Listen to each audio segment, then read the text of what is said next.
Join me, Mark Windows, for Windows on the World live every Sunday 9 to 11 p.m. GMT. Check out our archive and programme stream at windowsontheworld.net.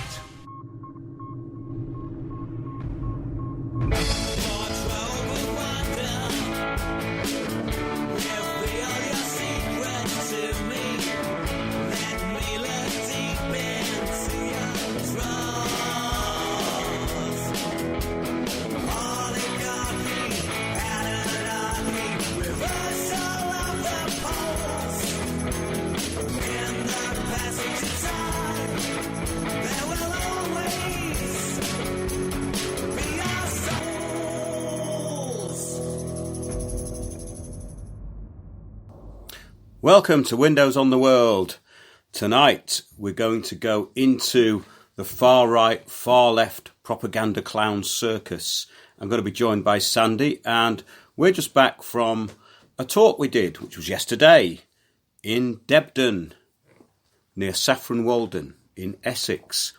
And it was a very good day, and we met lots of nice people, and we got back very, very late.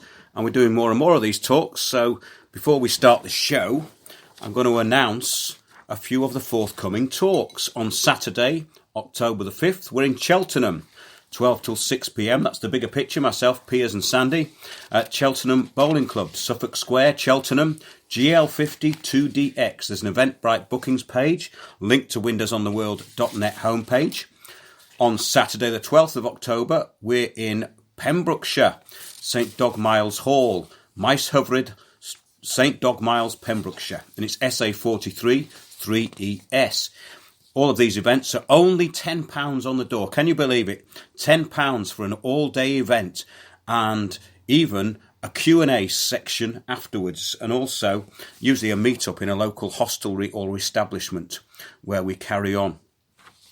On the 14th of October, Natural Law in a Post-Truth World, I'm up at Lytham St Anne's New Horizons, and I'm going to be talking about truth and facts and how they're contrary to the current post-truth world, and the role of natural law in combating the now entirely corrupted and ever more controlling system, and how remedy can be found in the existing system. All very interesting stuff. And this goes back to stuff I was doing years ago and I was talking about yesterday. And incidentally, somebody phoned me up the other day, rather unfortunate experience someone was having with some bailiffs who'd got into one of his relatives' house, in his house, and we're taking things. And there are ways around this, and those are the sort of things we talk about but not just the bigger picture, but in natural law and the post-truth world, which is a talk which is also available through the website. On Saturday the 2nd of November, we're at the King Arthur pub, which is in Glastonbury, 31 to 33 Benedict Street, BA6 9NB, 12 till 6 again, only £10 on the door. The bigger picture, yes, myself, Piers and Sandy. Also, David Dubine, and that's called The Climate of Change and the Grand Solar Minimum. Now, Sandy's with me, so she can tell us a bit about David Dubine. Yeah, David's coming from the States. He's been talking quite a bit in the States about the Grand Solar Minimum, and he's written a book about it. And he's very well informed. He used to be a coffee sort of plant assessor for coffee plantations all over the world. Well, actually, no, I think specifically in Bhutan, but I don't know. His main crops that he used to assess were in Bhutan, and they noticed that there was a decline in the temperatures, and the coffee plantations were in trouble, and have been for a while, and they've had to put them under, polytunnels and insulate them and what have you. Anyway, because of that, he's sort of gone into this very deeply, and he's very good with historical facts of natural cycles and all that stuff. And he's an absolute wizard on this subject. And so we've got him coming over, and he will be speaking, at the King Arthur. That's great. We're talking about the Grand Solar Minimum here, not the our house is on fire climate emergency. No, we're not going to be talking about that. No. Interesting interactions over the week about that, though. And my friend Ian in South Wales, we started hitting some of these people with their logical fallacies that they throw back at us, and it's absolutely hilarious. And there is no sense of humour coming from this so-called other side. We're going to get into that a bit tonight, but carrying on with the bigger picture. Saturday, 9th of November. The bigger picture is in Brighton at the Walrus Ship Street. And that's again 12 till 6 p.m. And we've got an Eventbrite bookings page on windowsontheworld.net homepage. Saturday 16th of November, we're in Bristol, 12 till 6. We've already been to this venue. It's called the Arc, 27 Broad Street, BS1 2HG. And the event again is on our Facebook page, the Eventbrite page. And of course, we've got the windowsontheworld.net homepage. So do have a look at that. We're actually going up to Scotland quite soon as well. And we have a very good contact up there called John, who's a bit of an activist himself. And we're going to be talking about what happened to John on Talk Radio shortly. But we're doing a talk on Sunday, the 24th of November. Yes, the bigger picture is going to be in Aberdeen at Turriff Baden-Powell Community Centre, Baden-Powell Road, Turriff, AB 53 4FE. Again, there's an Eventbrite bookings page, and we're looking to hook up with more people in Scotland so we can stay up there for a couple of days. We've already had someone getting in touch about it, but we'd like to hear from you. If you want us to do a talk up in Scotland around the time of the 24th of November, do get in touch through the website. That's info@windowsontheworld.net. Now we'll get on with the show. And in the UK, there is a pantomime called A Climate Emergency, which we've just discussed, and an imaginary sixth mass extinction, as overprivileged time wasters glue themselves to roads. Now, meanwhile, in France, one of those carrying on with the Yellow Vest protest, which has been going on for about a year now, stated, "We want the government to know we can't make ends meet. We are being treated like criminals." Bit of a contrast to what's going on here, really, isn't it, Sandy? Yeah, a little bit, just a bit, yeah. This is get onto this about John. Yeah, no, it's really funny, isn't it? I mean, we must be the laughing stock, mustn't we? I mean, well, yeah. I mean, Sandy, I don't know what to do. Right, I'm going to glue myself to the A20. You know, I don't know what to do. We've got to do something. This is an emergency. So we glue ourselves to things. Well, that's really going to help, isn't it? Well, it does. I mean, what are you doing to help? I can't even go into. Well, actually, we've driven about 300 miles in the last 24 hours and worked all day for nothing. Had no sleep. But thanks to everybody. Actually, yesterday we did get some really good, nice contributions to help us with our petrol money. Yeah. And it was great. And thanks a lot to Sarah and all the people who organised our talk down there. Such a good one, yeah. It was great. And they all are great. I mean, sometimes when I turn up at these things, I'm kind of focused on what I'm doing. And sometimes we're a bit tired. So often don't get time to really talk to everyone there, but we have to let you know that it is much, much appreciated. Now, this one, we're going to talk about John on Talk Radio, our friend John up in Scotland. And he was on Talk Radio, and we were driving back from yesterday's show. Piers Corbyn was asleep in the back seat. Bless him, as usual.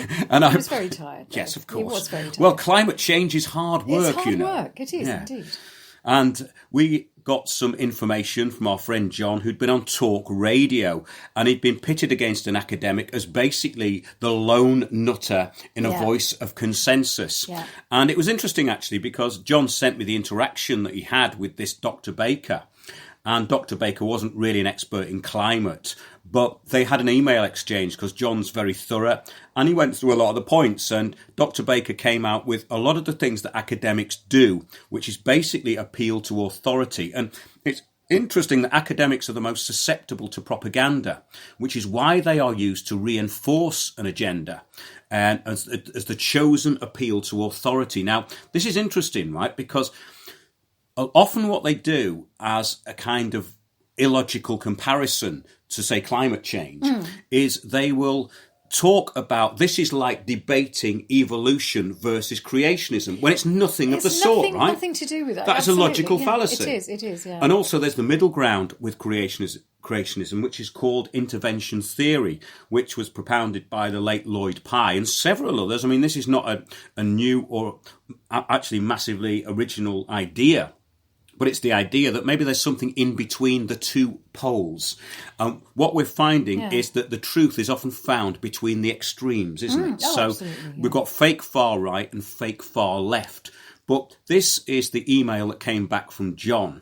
Basically, you know, talking about this creationist versus evolutionist thing was really revealing to me. And that came up very early on in the email that Dr. Baker sent to John. But John says, Yes, you're spot on about this, Mark. They also fall back when losing an argument on the patronising stance that anybody who isn't a qualified academic is falling foul of the "a little knowledge is a dangerous thing." And that's exactly what they do, isn't it?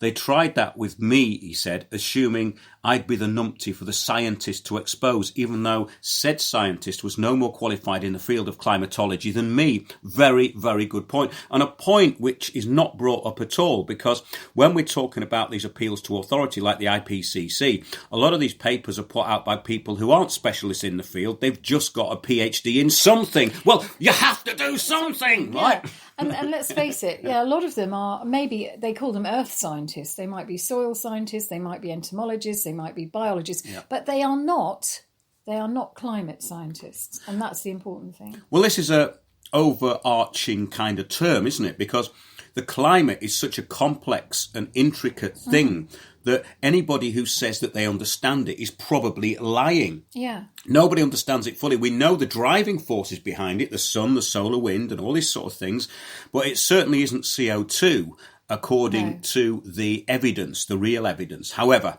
let's get back to this. John said, quite funny really, in the interview he went a bit and it's used by those radio presenters who have an agenda, as most mainstream presenters do.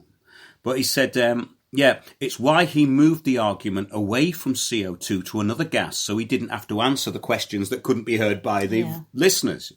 They tried to set me up to rant from the start, but I don't fall for those tricks and tactics. Cheers, John. Well, thanks a lot for that, John. It was much appreciated on the way home, but it was extremely funny because Piers was asleep and the presenter said, well, it sounds like you've been listening to the fringe ideas of Piers Corbyn. We had to wake him up. Well, I think he woke up and he said, that's absolute nonsense.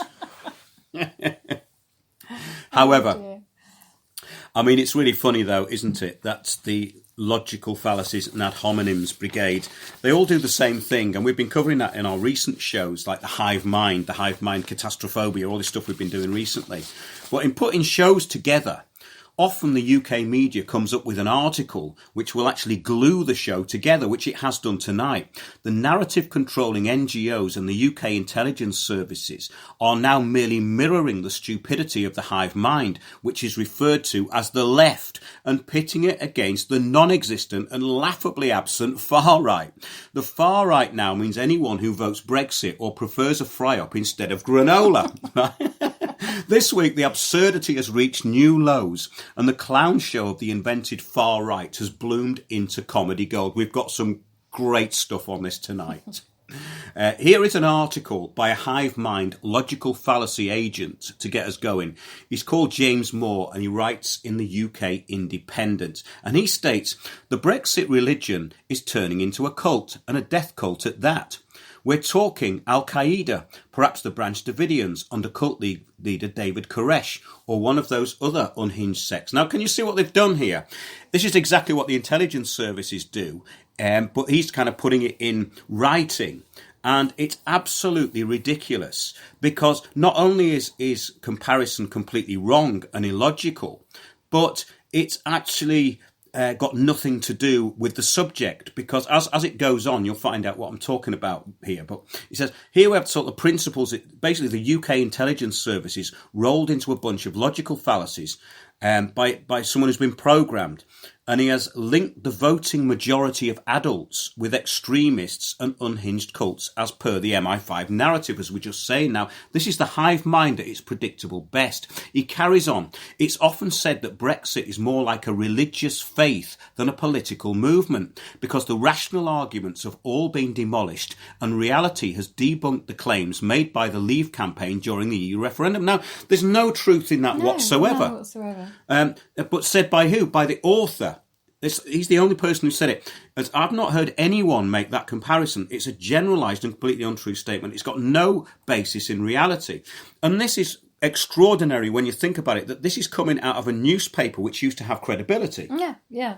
Where are the editors? That's what I want to know. We were talking about that earlier on, because not only is the grammar really bad and the articles are rubbish, but they're putting out stuff which a newspaper shouldn't put out, because they're not even opinion pieces. If you're going to put out an opinion piece, it has to be balanced and it has to be logical. But these people are unbalanced and illogical. Yeah. You used to get balance in most, largely in most newspapers or in the mainstream media, and now there's no balance at all. Not at all.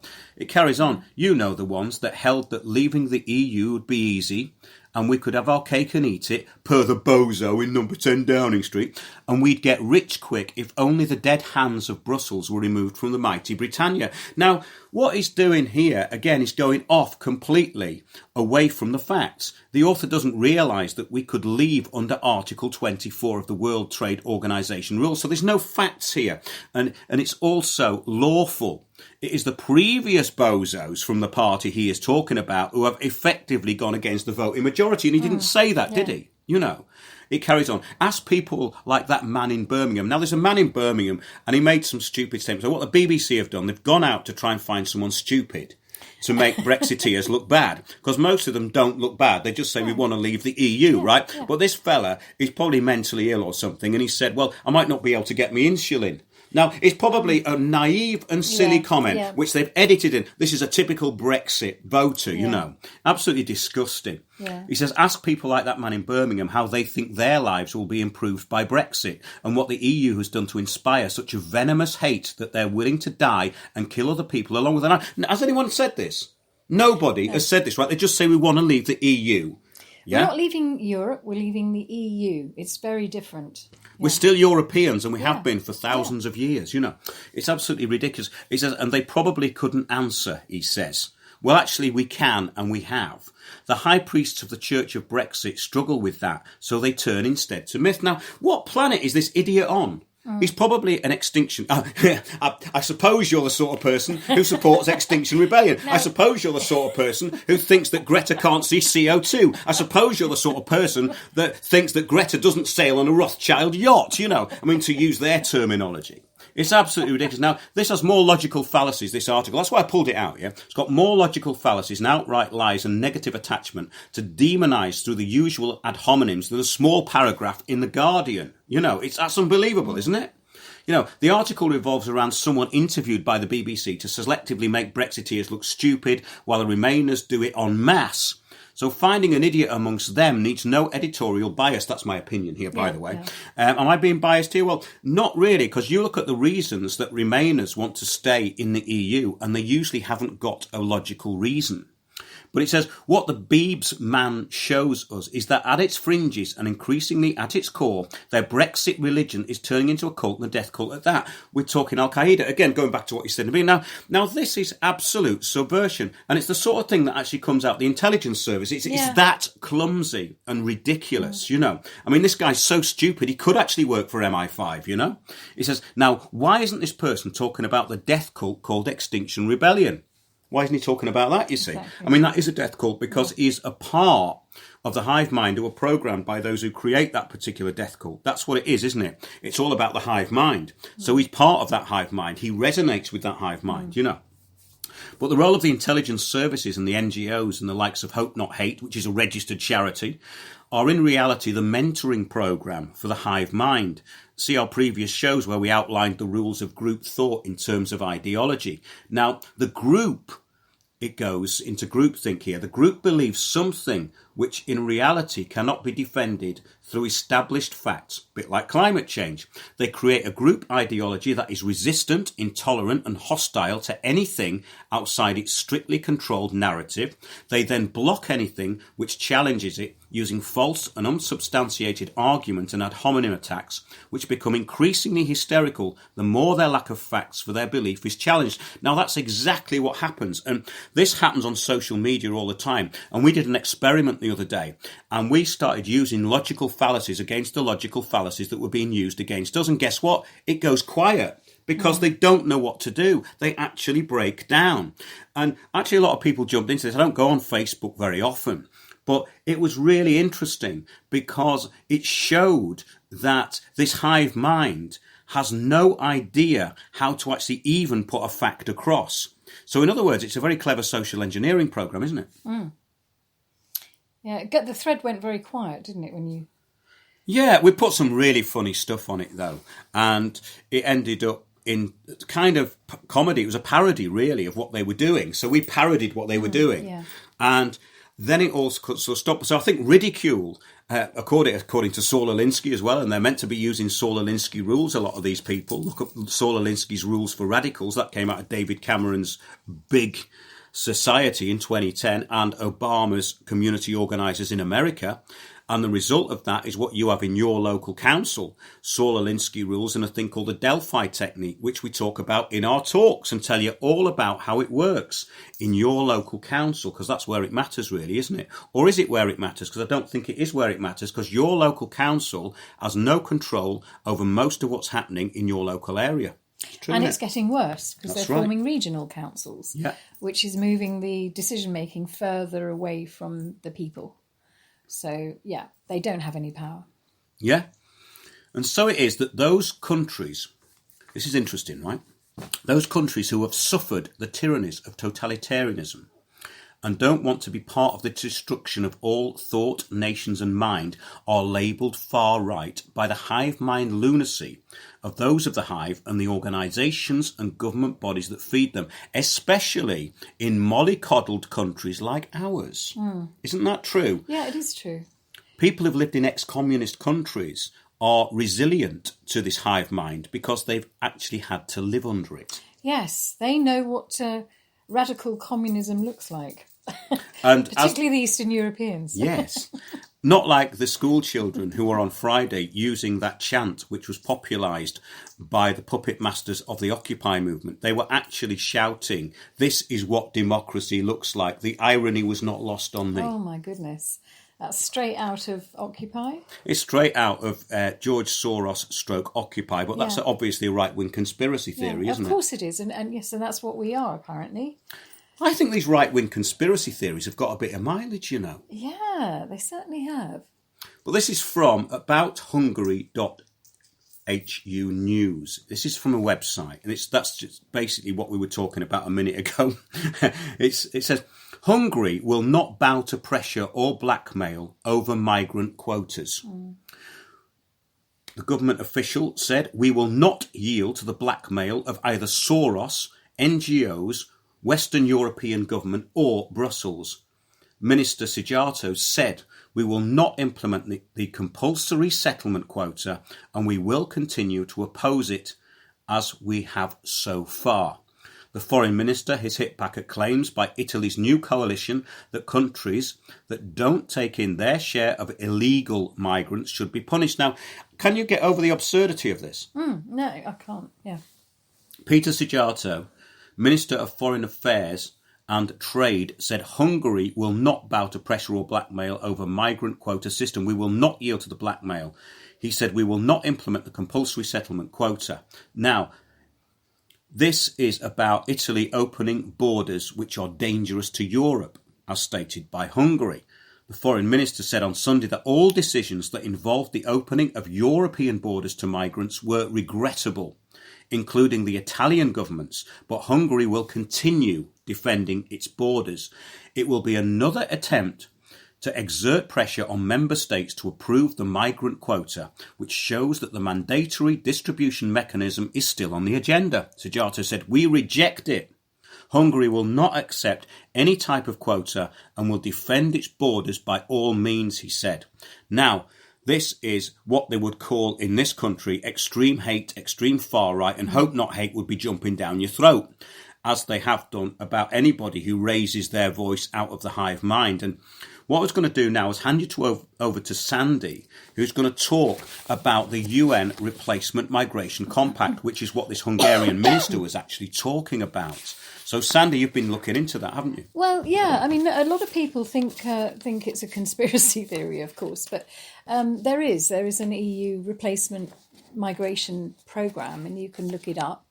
And there's various statistics of what that will look like. And it's interesting that there's obviously that the whole their reasons for this is that there's an ageing population in Europe, particularly in Italy. Funnily enough, Italy, they aren't having children as much as they were. And, Italy does have problems. There's whole villages that have been deserted in the Italian countryside, as we all know. There's whole villages that are for sale because their demographic has been, a lot of the Italians are either migrating or they're moving to the cities, and they don't seem to be having children. South Korea has a huge ageing population problem. And so it looks as though the EU have got this migration replacement plan to deal with what they feel is the fertility rate decline, and the ageing population problem. But it's interesting because this causes huge arguments, as everything is designed to cause huge arguments amongst different countries and people, and you've got this whole left-right divide, and it's exacerbating that really. And there's a lot of debate as to how real is this? How real is this problem about replacement migration? Do we need it or do we not? And there's various people that obviously the EU believe that we've got this ageing population, and we've got to keep bringing in these this younger workforce to deal with this, and the fact that we're not having enough children in the West. So it's quite interesting, really, because there's a few people that have had something to say about it, and there's a chap called Anthony Brown who's an Irishman who's written a book called "Do We Need Mass Immigration?" And he brought up a very valid point that, if you bring in the mass immigration from whether it's from the EU or non-EU countries, and at the moment the non-EU countries' immigration has gone down according to the Office of National Statistics, and the EU immigration has gone down, but the non-EU immigration has gone up significantly. Do we need it? Because there's still going to be a problem. It doesn't fix anything because those people that come in are not Peter Pans. They are going to get old, and they are going to be, using the resources of this country, whether they work or not. And so if you're constantly replacing the ageing population with a younger population, it's still you're going to get an even bigger ageing population, which is actually quite a valid point. And you've got to ask yourself, where does this ideology come from? And that, I don't know if any of the listeners are aware of something called the Coudenhove-Kalergi plan. You're aware of it, aren't you? Yeah, Richard Coudenhove-Kalergi. Yeah. Because we have got, whether we like it or not, that people say, it's a conspiracy theory, it's... Well, it's a document, isn't it? It is a document. Well, documents are conspiracy theories these days by their very nature of their existence, and aren't they? You have to look at what is actually happening, because if you see the way things are panning out, usually you'll see that there is some link between, a plan that has been made that is actually panning out. And it does seem to be that this Coudenhove-Kalergi plan is panning out. And although it was put together a long time ago, I'll just tell you a bit more about Mr. Coudenhove-Kalergi. Yeah, he was a very aristocratic chap, wasn't he? Yes, he was. He was a count. He was Richard von Coudenhove-Kalergi. He was one of the first proponents of the European integrations and the founder of the Pan-European Union. And he's regarded as the ideological father of the European Union. He was born a count. His father was Austrian, an Austrian count, and his mother was a Japanese lady. And so he was born from, a mixed race gentleman. But he had this obsession with unifying the whole of Europe, and he was all part of the Unification of Europe plan. He was born in, I think it was 1894 or something, and he had this idea that if you, in order to progress the unification of Europe, it would be a good idea to end national sovereignty, end nation states, and to bring a whole mass of people from sub-Saharan Africa and North Africa and integrate them into Europe in order to have a completely mixed race Europe, which, some people say, oh yeah, bring it on, let's all be a melting pot and that would be great. But what it would do would destroy the entire cultures of every nation state in Europe. And the idea was that he was very involved with a lot of the bankers as well. I'll just read what it says here, because I've sort of done quite a bit of research. What you've talked about there is actually a summary of what the EU actually is. Well, that's it. We see this is what's worrying. If you actually look at what's happening, it is exactly, the plan of Richard von Coudenhove-Kalergi. And he was very influential in the EU, and he wrote various. It was his suggestion that Beethoven's Ninth Symphony, Ode to Joy, was the hymn of the European Union, which it is. He designed the European Union flag. He actually was deep into the foundations of the EU, and he had this idea. He announced the coming of the new racially mixed man. He himself was racially mixed. He was half Austrian, as I said, and half Japanese. And he had this idea that he was a Grand Lodge master, and he founded his movement, and it was called the Pan-European Union. And ultimately, what he wanted, he also was well in with all the bankers. And so he gained a lot of attention from not only politicians of that time, but he also gained a lot of traction with the bankers at the time, and they funded him. He was funded. The Pan-European movement was funded by German Goldmark's donation of 60,000 gold marks.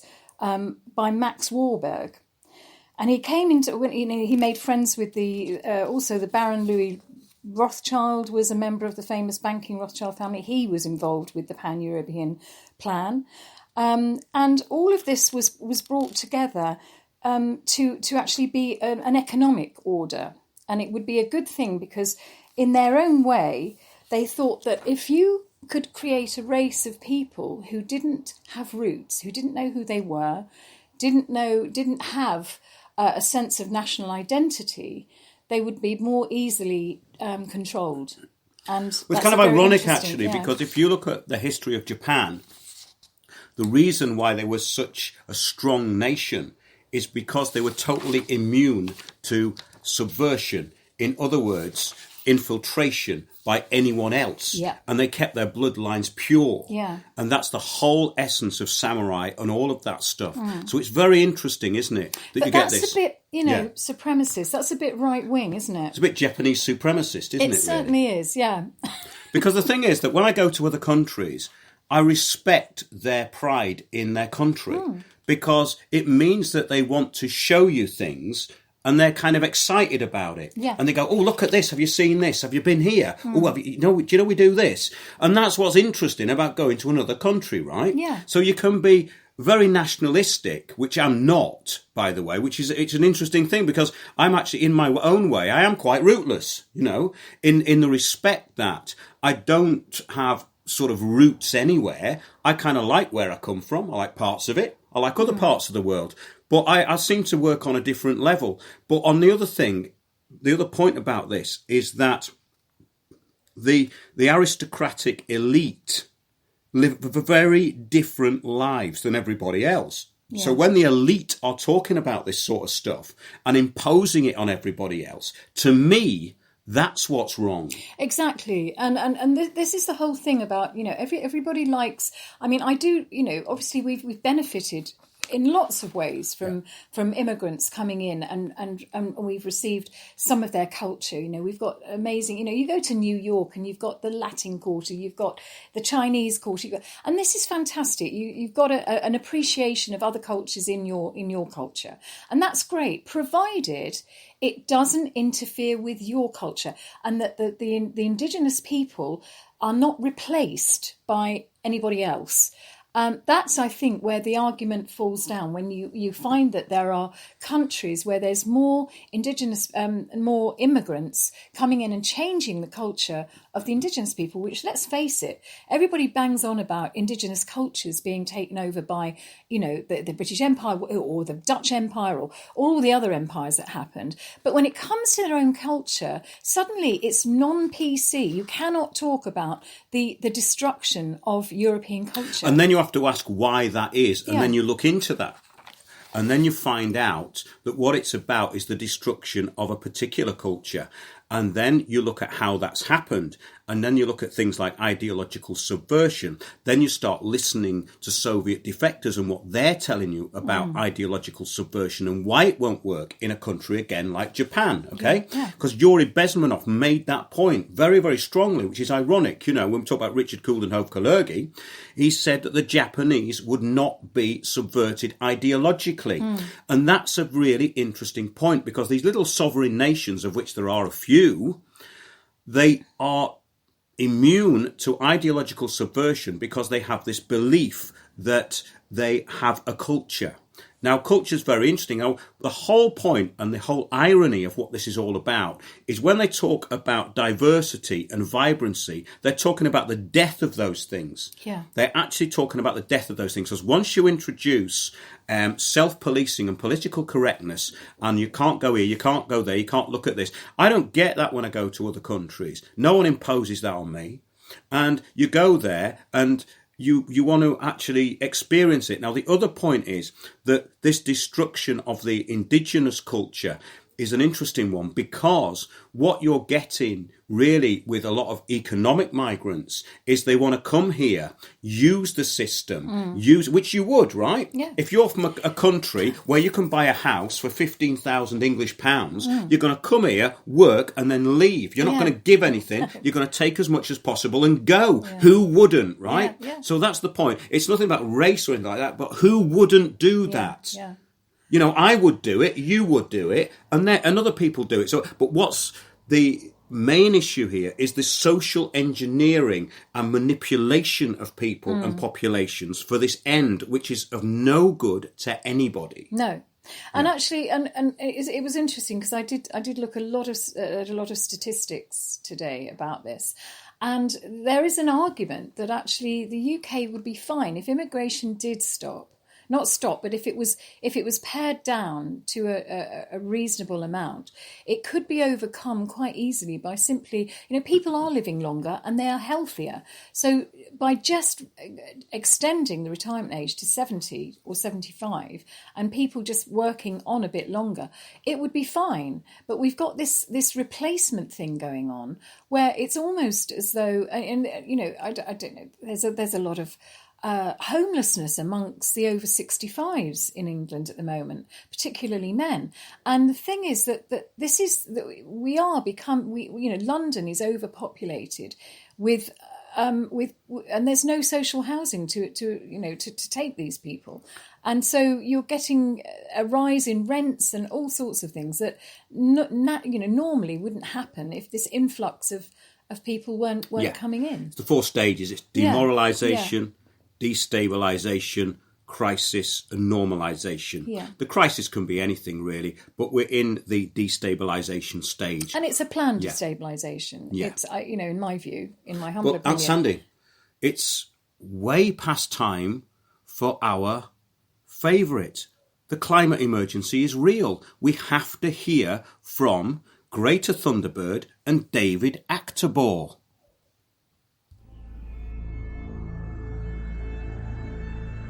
Mayday, mayday, mayday. Climate emergency. I know it's turned out nice again, but worse is to come. Welcome to the climate emergency on this, the day when BBC Media Action and my show Climate Matters brings you more dire warnings about the end of life on Earth as we know it. I'm so angry with Greta this week. Have you seen her? It's the sister of Greta Thunderbird, Greta Thunderbird. So, Greta, how do you feel about the climate emergency? I don't go with feelings, David. I go with facts. Have you got any? Or are you just lying for a living as usual? The sixth mass extinction is underway, and the Earth's population are rising up and demanding action from their governments. No! David, the disciples of the cult of Greta, the UN and the World Bank, are funding this fake climate change apocalypse. And the brainwashed masses are begging for taxation on enslavement. Are you saying that there is not a climate emergency?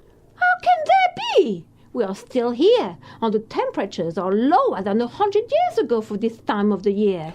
But the Earth is a scorched desert. Temperatures are rising over the United Nations warning of 2.5 degrees. Lies, lies, lies! The UN and NASA have added up to 2.5 degrees of warming. They have been caught with their pants down on this one. Are you seriously telling me that scientists would fabricate data? I'm just stating it as a fact. I need the BBC reality check team to look into this. They lie as well. Oh, I've had enough of these conspiracy theories.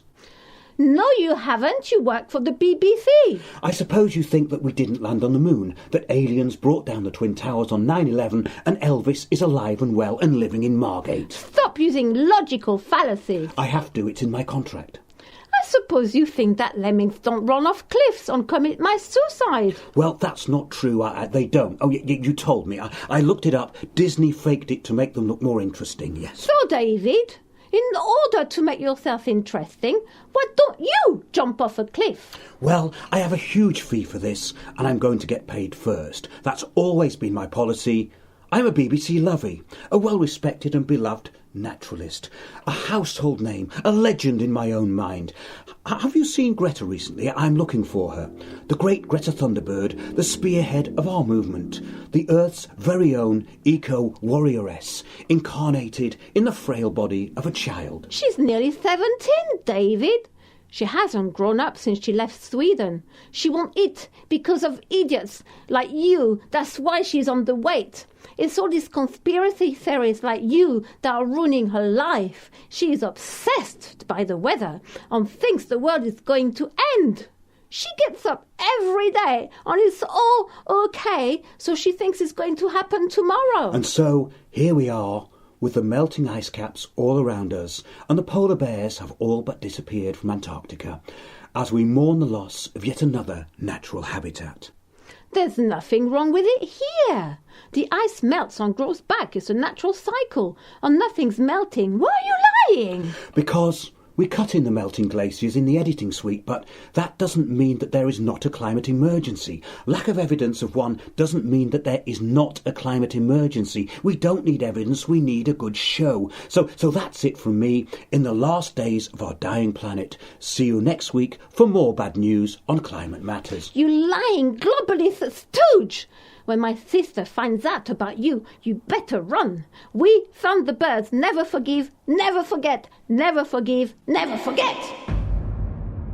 Wow, this is starting to really hot up, isn't it? Yes. Well, there's more from David Attenborough and Greta Thunderbird next week. It's an ongoing saga, and it exposes pretty much what's going on. So more from them very soon. But meanwhile, in the UK, a comedy has started around the, right-wing extremist story, propagated probably by MI5, in my opinion. You know, the rise of the far right, which actually was propagated by Mark Rowley from MI5 just before he resigned. He said, there's a growing threat of the far right, and we knew there'd be some comedy to come. And this week, it's manifested itself brilliantly. Basically, it is blundering into the UK press. Yes, the somehow invisible but growing threat of the far right, the UK intelligence services have, yes, excelled themselves in their comedic incompetence yet again. This is pure comedy from the UK Metro, something that's given away to people when they get on tube trains in London. It says, far-right group Britain First has set up patriot patrols on the country's beaches to catch migrants. It says it is determined to stop people who undertake the dangerous journey from Britain to France. Wait a minute, It actually says Britain to France from landing on our shores. Now, this is the state of journalism in the UK, right? That it started to go wrong already, hasn't it? From Britain to France. Surely that's emigration, Yes, right? yes, That's emigration. so. Yeah, Britain first demand that emigres return to the United Kingdom. So far-right group goes far left. Right, in the first two lines of the story, and then they're calling it Operation White Cliffs. It has to be white, doesn't it? Yeah. You know, you have to put white in there somewhere. Operation White Cliffs. The far right group focuses on the beaches of South England, wearing high-vis jackets and carrying torches and binoculars. They seek the area looking for migrants. Now, this is like Dad's Army, right? Yeah. Now, bearing in mind, this is a photograph, yeah? The actual lead of this story is a photograph of the backs of two men in T-shirts with binoculars looking out to sea. It says, last Saturday, the group descended on Samfire Hoe Beach near Dover. In a statement, they said, this particular beach has been the main landing ground for multiple illegal migrant crossings. Equipped with torches, binoculars and high-vis jackets, our activists patrolled the beach, keeping a close eye out for migrant crossings. Sounds like a worthy cause. Now, this new operation has been dubbed Operation White Cliffs and will be escalated over the next few weeks. Now, it sounds like it's come out of the intelligence services, doesn't it? It does. It will be escalated over the next few weeks. Yes. It sounds a bit Chindits. It sounds a bit 7 Brigade. 7 Brigade, by the way, are this sort of group of 1,500 civilians and army personnel who attempt to control the narrative on Facebook and Twitter. And these logical fallacies and ad hominems are probably coming from them. And we did a show called, Facebook's UK Army Trolls. Have a look at that, because it is hilarious. Because when they were interviewed by an army magazine, and bearing in mind, this is part of the Psychological Operations Unit, right, of UK military intelligence. It's laughable. I know, it's laughable. It's so funny. But the MOD always get it wrong, right? It's quite endearing in a way. It's just those long lunches in Whitehall, or, Weatherspoons. And it's just hilarious. I go back from I've had a 3-hour lunch break, and I've been in Weatherspoons, and I've had 5 pints, and I've got to do some kind of far right conspiracy thing. What am I going to do? Now, we're going to get to that later, folks, because we might carry on a bit. It's very, very funny, right? But basically, yeah. So the funny thing about these two, with binoculars, is they're actually doing what the Coast Guard and the police would call their lawful duty, right? Because it says what they're going to do, it says. It went on to add that if they did find migrants, they would alert the police and Coast Guards immediately. So it is Captain Mannering and the Home Guard of Warminster-on-Sea, right? It's absolutely ridiculous, right? And then it's got human rights groups have condemned the patrols as unsettling. Well, they're not settled, are they? They're moving about. However, Britain First has said it will intensify them in coming weeks. Now, Britain First is now really moving into the areas of Dad's Army, isn't it? I hope we get Fraser. Yes. We're doomed. And all the rest. It's just absolutely brilliant. It's so funny. And it's probably the result of too many sherbets at lunch hour by MI5, right? Yeah. But so it means that people with binoculars might be spotted in coastal areas. So if you see, probably arrested. That's right. If you see someone with binoculars, they're probably a far right extremist looking for migrants who are trying to get back to France. A spokesman for another pro-migrant group, Care for Calais. Well, Care for Calais? I don't think that it's about caring for people in Calais. No. You know what I mean? It says, we are shocked and concerned to learn of this unsettling development on our Kent coastline. When deeply traumatised men, women and children arrive on our shores, they are often in need of medical attention and should be met by professionals. Well, that's what they're asking them to do, right? Well, they're going to call the police and the Coast Guard. It's brilliant. We urge anyone who thinks otherwise to please think again. Stand up to racism's Wayman Bennett said, given the hateful politics of this group, the name of their vile stunt, Operation White Cliffs, suggests a chilling echo of the ideologies of Germany in the 30s. Now, where did that come from? No. It's got nothing to do with it, right? They're the White Cliffs of Dover. They're not the White Cliffs of Gottenbottom. So whatever. Vera Lynn's a Nazi, is exactly. She? Vera Lynn is an extremist Nazi. There'll be bluebirds over the white cliffs of Dover. That is extremism. I suppose you're going to tell me next that you're going to have a full English, a plate of hate. That's a nice intelligence services and hope not hate type logical fallacy. That is alerting the police about illegal immigrants will lead to the rise of extremism. Right? Sake. The MI5 NGO and state-backed narrative of comparing anything you want the public to dislike to Hitler is also stretching Dad's Army type operation a little bit too far, even for the rather over-exaggerated claims made by the intelligence community. But in another tabloid hate plot foiled this week, right? I shouldn't be laughing, but I'm going to, yeah. The far-right organisation, it says, this is basically, it's about a picture that appeared on Telegram, right? And it's got a picture of this West Midlands police officer with a gun to his head with Heil Hitler underneath. Now, this was probably done by some pissed-up copper who hates the bloke, right? Yeah. And then he's regretted it. Or it could be done by a sort of, intoxicated MI5 agent after 3 hours in the Whitehall Weatherspoons. I mean, it's just ridiculous. The far-right organisation, you're going to find out who they are in a minute, because this is even funnier, right? The far-right organisation that one newspaper said we can't name for security reasons, yet the Daily Mirror mentioned them. Odin's folk. Odin's, we'll get to that in a bit, right? They probably do battle reenactments on a Sunday afternoon. Yes, yes. They sound a bit like a bunch of people that dress up like Vikings. Yes. On a Sunday, yeah. Right, yeah, they are far right, though, aren't they? Well, they were, weren't they? They came here. They were a bit far right when they invaded. A little bit far right. You know. Yeah, admittedly, they're meant to have had a sense of humour, but they were far right. But it says the far right organisation posted a picture of Midlands Chief Constable Dave Thompson with a gun pointed at his head. The writer, remember that, the writer, yeah, yeah. It says the writer because it's meant to be this is meant to be a terror plot, right? A plot usually involves a few people. You wouldn't put a terror plot on Telegram, would you? Really? Not with just one picture. Not with one picture. No. It says the writer. Remember that writer branded the West Midlands police chief a race traitor and signed off Heil Hitler. And the MI5 officer who did it was rebuked on Monday morning for his stupidity, right? Which doesn't say that.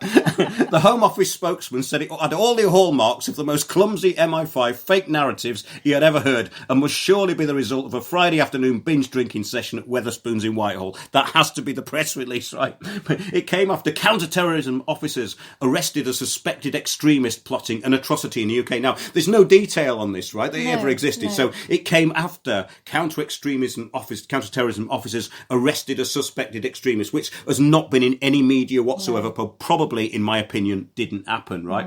Any detail on this suspected extremist anywhere? No, okay, just asking. West Midlands Police, it says, confirmed it is hunting those behind the offensive September the 13th post on messaging services Telegram. Now, surely this falls into the description of a bad taste or offensive post, right? Yeah. Yeah, on social media, which would be removed by the company on behalf of the government. Yeah, Telegram would. Yeah, not put there on behalf of the government. But to call posting a bad taste photo a plot is stretching it a bit, right? Now, it gets interesting. I promise it does. Okay, let's look into who's pushing this in the press, right? Now, this is where the press story came from. This is where it does get interesting.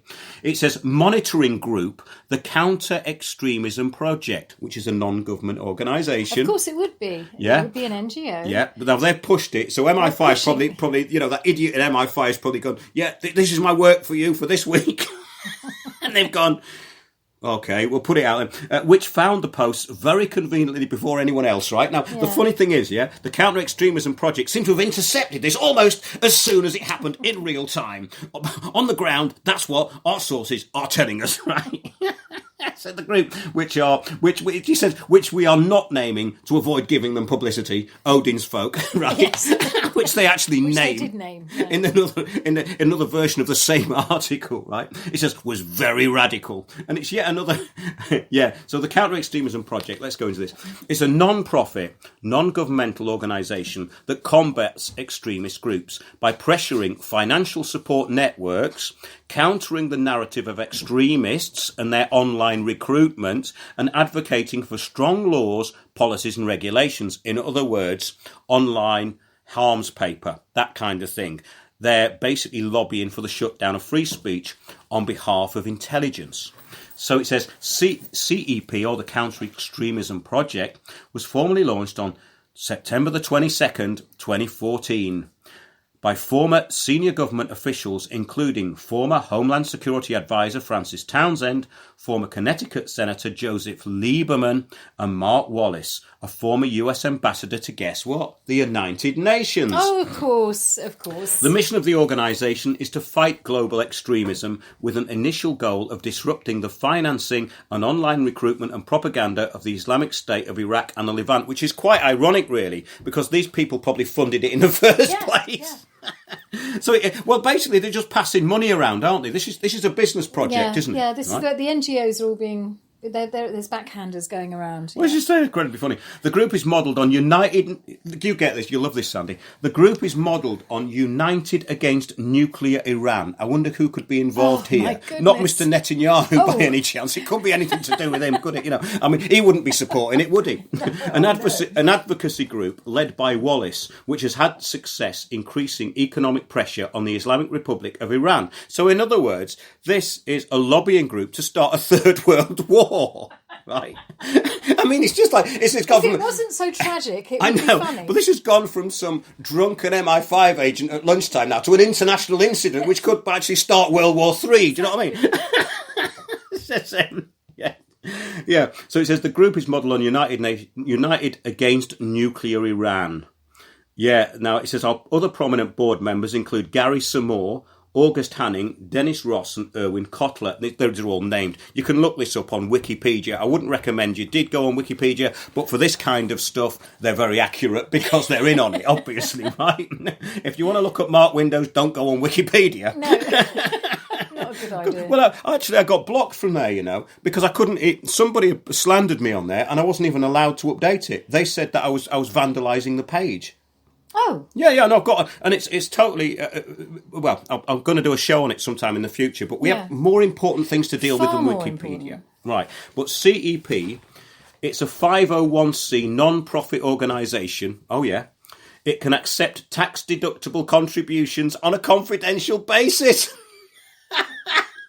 So basically, its funders are secret, yeah? Secret? Yeah. For security reasons, CEP generally declines to name its financial backers, except for Thomas Kaplan, a billionaire investor who also supports United Against Nuclear Iran, who's probably based in Israel and probably is very good friends with Bibi. It's incredible, isn't it? So you've got... So with all those billions, right, it's been financed by a billionaire, and they release this and say, we've intercepted it. Yeah. Don't you think they could have concocted something better than a picture of a gun? People with binoculars and a gun. No, it's that's the previous one, Sandy. We're moving on here. Keep up. No, it's the gun to the head one, isn't it? Sorry. That's right, yeah.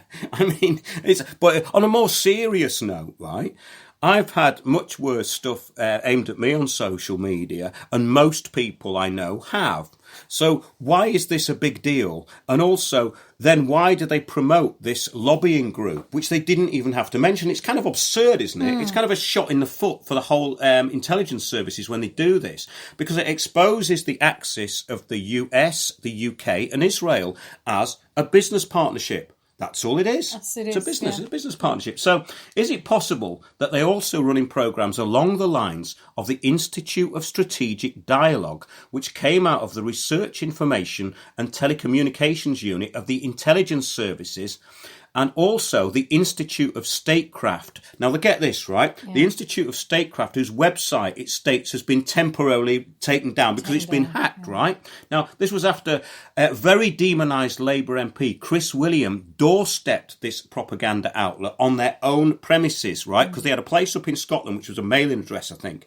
And then he went to their other place in London, and the door was slammed in his face. Now, all this happened 2 weeks later. Next thing is, Chris William is the most demonised anti-Semite on the planet. Absolutely, is there a connection? Yeah. I'm not saying there is. I'm just asking. Yeah. Put it out there. Yeah. You know, but he says, welcome to the website of the Institute for Statecraft. Look it up, boys and girls. I know this is a slight transition from what we were talking about, but it's the same propaganda type organisation. The Institute for Statecraft and the Institute of Strategic Dialogue, which is another one, are actually there to demonise Russia. This is interesting because I can bet you that the people who've stolen all their data are somewhere in Russia. No, they're actually somewhere in Whitehall. But they, and when their employees of MI5 get back from Wetherspoons, you can bet there's going to be a big story on this. Right? It says on the Institute for Statecraft website, all content has been temporarily removed from this site pending an investigation into the theft of data from the Institute for Statecraft and its programme, the Integrity Initiative. Initial findings indicate that the theft was part of a campaign to undermine the work of the Integrity Initiative. Now, how did they know that? So they're basically they're already paving the way for their own propaganda, right? Yeah. It says, for the Integrity Initiative in researching, publicising and countering the threat to European democracies from disinformation and other forms of hybrid warfare. The Integrity Initiative, whose website has the same message on it, right? Now, I can bet if they blame anyone, it will be Russia, as that is also the target of the Institute for Strategic Dialogue out of the Research Information Communications Unit. Now, what I'm saying is I believe most strongly that all this is totally linked together. They're all heads of the same beast, and it's part of the network of UK, American and Israeli intelligence who work together as a brotherhood. And if that's a conspiracy theory, then my name's Bibi Netanyahu. So all this it's a mixture of UK, US, we've got all that, right? I just made a few notes here. So if the Institute of Statecraft is an intelligence organisation, how come they were stupid enough to have their online data stolen? Now, this is what I just don't get, right? Because if you are involved in propaganda and intelligence, then you would have absolutely firewall. You'd be firewalled to the hill. Absolutely, yeah. So it's just a joke. I mean, it of course ties into hope not hate type extremist leftist agitations groups and things like that. In reality, they're NGOs who demonise Brexit, right? Now, that's what this is about. What we get back to the beginning of the programme. This is the far right, far left stupidity and people who basically like a fry up instead of granola. Let's trivialise it. Why not? I think we should. But basically, it is unbelievable, really, that they can still keep doing this and get away with it, yeah? But, we've seen all of these sort of press releases come out, and it is actually a joke, Basically, there's another one that I wanted to get into. I think we're going to have to go, yes, it says the fanatics, right? Now, this is out of the other paper, yeah? It says the fanatics called Woden's folk, right? Oh, it says Odin's folk on another one, but it says Woden, which is Odin, right? Which is Woden. Actually, it's made a bit of a mistake here, right? Because if you were a newspaper, you might not know the difference between Woden and Odin, would you? No. Woden and Woden. You see what I mean? Woden you say and Woden and I say Odin. Potato, tomato. Tomato, yeah, tomato. That's it. Let's call the whole thing off. Well, I don't think they're going to do that, Sandy. There's far too much money involved. But it says, the fanatics called Woden's folk have vandalised one landmark. Now, this is about, right, they've gone into National Trust property, apparently, in their hoods now. So these two blokes with binoculars are getting everywhere. It's a bit like the ones who make the crop circles. Do you know what I mean? Yeah. Like, there's just two blokes in binoculars who say, actually, yeah, we're sort of a Dad's Army type organisation, really, and you've called us Britain first, which, all right, you can do that. But we're looking out for illegal immigrants, and we're going to tell the police if we see any. Yeah.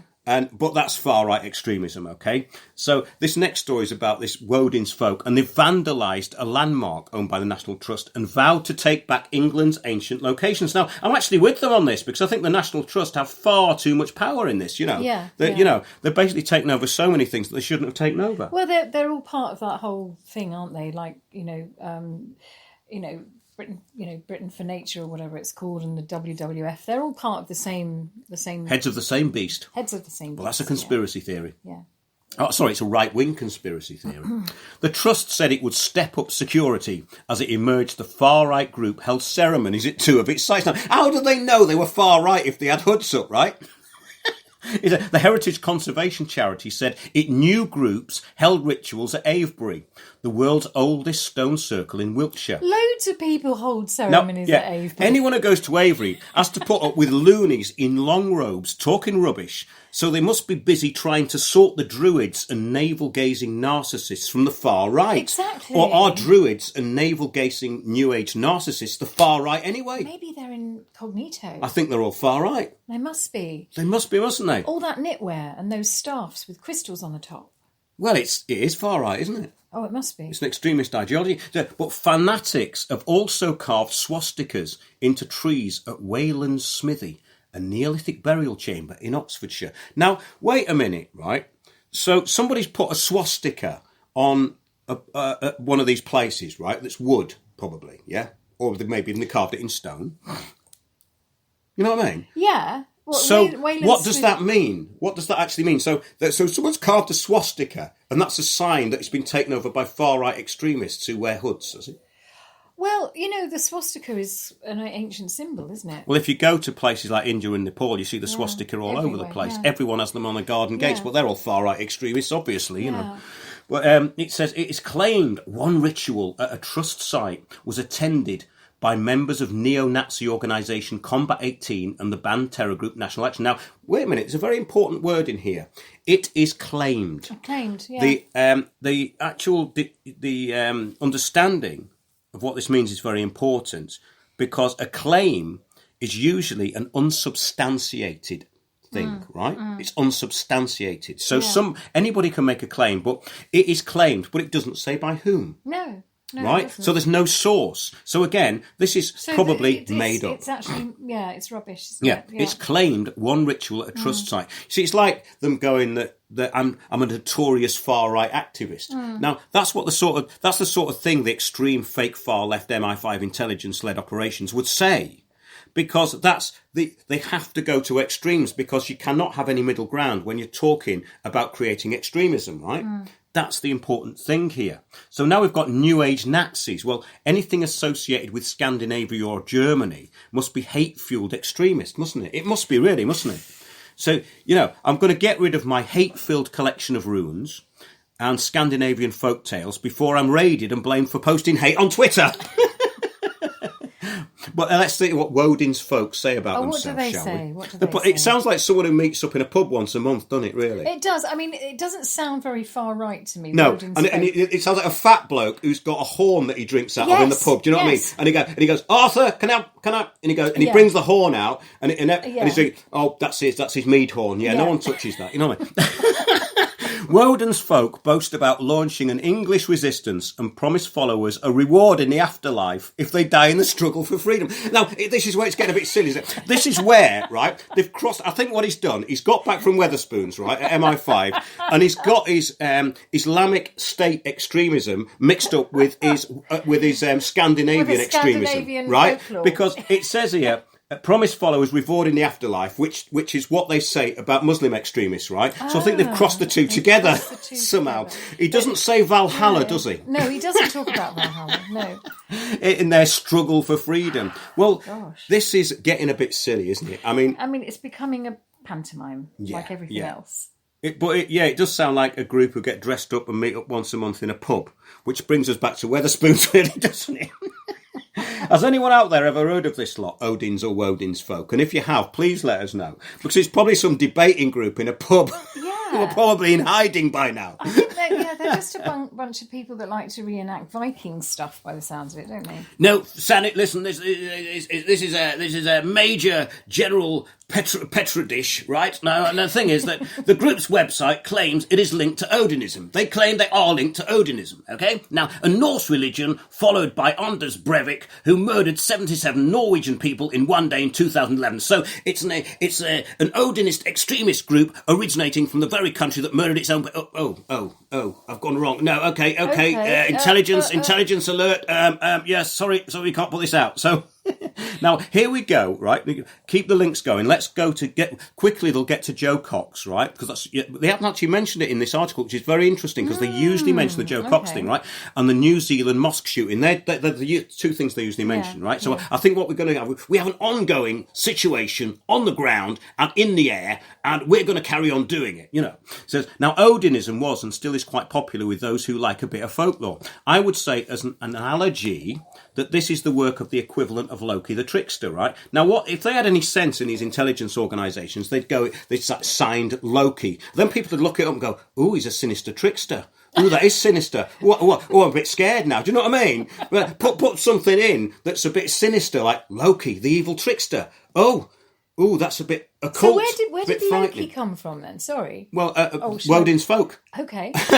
Woden's folklore. Yeah, Loki's the trickster. He's related into a family which is part of the Thor trilogy. Oh, I see. He's in the. Yeah. Loki's the sort of trickster, and he basically Odinism. Yeah. Not to be confused with onanism. I think the problem we have is that Loki would, because of his, basically, we could say transgenderism, because sometimes he dressed up as a woman and fooled people, that we can't upset that community. We simply can't upset that community. We can't upset the LGBTQ That's right, community. yes. No, That's probably what it is. That's why they're not saying it about Loki. Yes.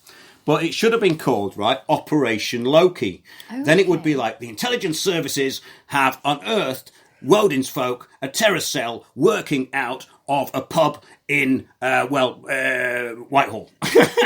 Right? But I think it's brilliant. And it's basically, yes, I'm going to finish off with a quote from Per in Sweden. He says, "I remember 25 years ago, this veteran lefty I knew told me, the left is finished. In a way, he was right. The left was certainly morally and intellectually bankrupt, and I might add brain dead, but they weren't finished in the done sense. The zombie left just continued to wreak havoc with our societies, and still to this day, the stinking rotten Frankenstein's monster won't just lie down and die. Well, they will, but usually on the A20 when they're glued to it and they're not actually dead, Well, things have gone so far, it will take immense amounts of organised violence to restore some semblance or order. We're way past the Hitler point and have gone far into Pol Pot territory." Now, I agree with this, arguably even beyond Pol Pot. Yeah. The next Hitler, and by that I don't mean the regularly recurrent new Hitler meme that's used against various assigned enemies by control media, which we've been talking about, will be a white Pol Pot, and the problems of our society will be handled accordingly.